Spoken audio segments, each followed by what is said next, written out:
Low prices may look like a gain, but in reality, no one wins. For many years, China's rise seemed unstoppable. The flow of global production was in China's hands. It was like a highly efficient, flawlessly operating machine. Cities working day and night. Production lines glowing in the darkness. Prices falling year after year like an avalanche. And eventually Western competitors unable to keep up. This miracle was the result of stability and careful planning. A nation had turned human energy into economic engine power, but every miracle has a cost.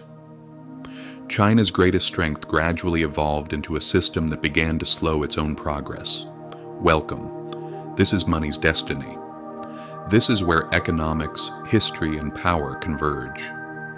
Welcome to the place where all complexity is simplified through fluent storytelling. This is the story of a structure where growth is rewarded at the expense of destroying the future, using every tool of modern capitalism. Now let's think for a moment. What happens if the world's largest economy continues with the same system until it consumes itself? What happens when high production power starts feeding on itself? To answer this, we need to go back to the very beginning. The year is 1978. Deng Xiaoping stood before the Communist Party and shattered one of socialism's greatest taboos, telling China, "Getting rich is not shameful. Getting rich is patriotic." With this sentence, one of the fastest economic transformations in history began. Foreign investors saw this as an extraordinary opportunity. Overnight, peasants became entrepreneurs. Rural areas turned into factories. For investors, this meant cheap labor, unlimited people, unlimited resources. China was a state ready to make deals. During this period, China opened several special economic zones, small experimental cities where different rules applied. There was no central planning or bureaucracy, and in fact none was needed. China had one goal: attract capital and produce goods for export, and this plan worked decisively. Shenzhen, once a fishing village of 30,000 people, transformed within a few decades into a metropolis home to millions. This mindset spread to all regions. Every province wanted its own development. Every town dreamed of becoming the next Shenzhen. Local governments went into debt to fill the gaps. They built highways, industrial zones, power plants. China had only one objective: attract more factories. By the early 2000s, China was not just growing. It was meeting the world's entire demand through production: steel, coal, copper, oil. Any Western company that didn't want to go bankrupt moved production to China. Everything that could be produced eventually became producible in China. But beneath this unstoppable rise was a critical rule. The only measure of success was being cheaper than competitors. Local governments reduced land costs, lowered tax burdens, suppressed wages. Companies sacrificed profit margins, lowered product quality, gave up earnings. Everyone was locked onto a single goal: growth. No one cared about what that growth would bring tomorrow. What emerged was not progress. It was a race to the bottom disguised as progress. At first, this went unnoticed, because the system was still extremely powerful.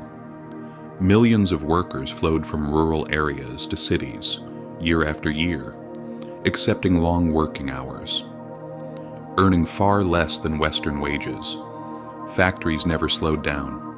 Ports never fell silent for even a single night. Western consumers lived their own miracle. $5 t-shirts, $300 iPhones, a sense of abundance that felt like inflation no longer existed. China accumulated wealth, but at a certain point the system began to overheat. Somewhere between the 10th shopping mall and the 100th steel plant, the miracle turned into not a habit, but an addiction. Local governments had to keep growing to service their debts, so they built new factories. That wasn't enough. They built another. By 2015, China's steel production capacity surpassed the rest of the world combined. Industrial zones were producing faster than global demand could absorb. Prices fell. But not because of innovation, because of desperation. When profits disappeared, factories didn't slow down. They accelerated. Maybe producing more would close the gap. It didn't. And right at this point, a new concept emerged: involution. This wasn't just about people working more for less pay. Companies had entered the same cycle. Competition was no longer about progress. It was about survival. Once this word described students. It described workers. Now it described entire industries. A zero-sum battlefield. The only weapon left: price, solar panels, electric vehicles, battery production. These sectors, representing China's new economy, turned into battlefields. Dozens of state-backed companies flooded markets with the same products. Each tried to undercut the next by going slightly cheaper. Profit margins evaporated, but no one could hit the brakes, because production itself was legitimacy within the system. Losing production meant losing status, and the cycle began feeding itself. Prices dropped, competitors responded, profits collapsed, wages stagnated. Consumers were briefly satisfied, until they realized cheap abundance was eroding prosperity. China has now entered a phase of industrial involution, a period where efficiency consumes profit and production loses its meaning. This is no longer a race of innovation. It is a race to the bottom, and there is no winner in this race. That's why solar panels are sold below cost. That's why electric vehicles pile up in parking lots waiting for buyers. That's why tech giants squeeze each other in a shrinking domestic market. And that's why, in 2024, even as export records were broken, industrial profits fell by over 20%. Because when everyone tries to go cheaper, the only thing left to fall is the price. This is not capitalism accelerating. This is capitalism consuming itself. And the real irony is this: China has seen this picture before. In the 2000s, when overproduction in coal and steel collapsed the system, Beijing had to intervene. Mines were closed. Facilities were merged. Hundreds of thousands lost their jobs. It was painful, but inevitable. Today, a similar picture is emerging again. But this time, it's not a single sector. This time, the entire growth model is sick. Factories don't close because numbers say so. They close when political ground allows it. And in China, politics does not reward contraction. It rewards movement, even if that movement goes in circles. Behind closed doors, the realities are known. Eroding profits, stagnant wages, swelling debt. But the message sent outward never changes. Keep producing, keep growing, keep believing. Because if the machine stops, the story collapses. By the 2020s, China's efficiency machine had turned into a structure competing with itself. From the outside, it still looked like a success story. Record export numbers, shining factories, production capacity capable of feeding continents. But inside, profits were quietly evaporating. The miracle was no longer creating new wealth. It was thinning what already existed year by year. Economic literature calls this overcapacity. But for China, this is not a malfunction. It is a deliberate choice. In 2023, China produced more than twice the world's demand for solar panels. Prices fell by nearly 40% in a single year. Companies sold at a loss. Small players were wiped out. But the giants didn't stop. Because local governments needed the numbers, employment, the appearance of progress. Electric vehicles tell the same story.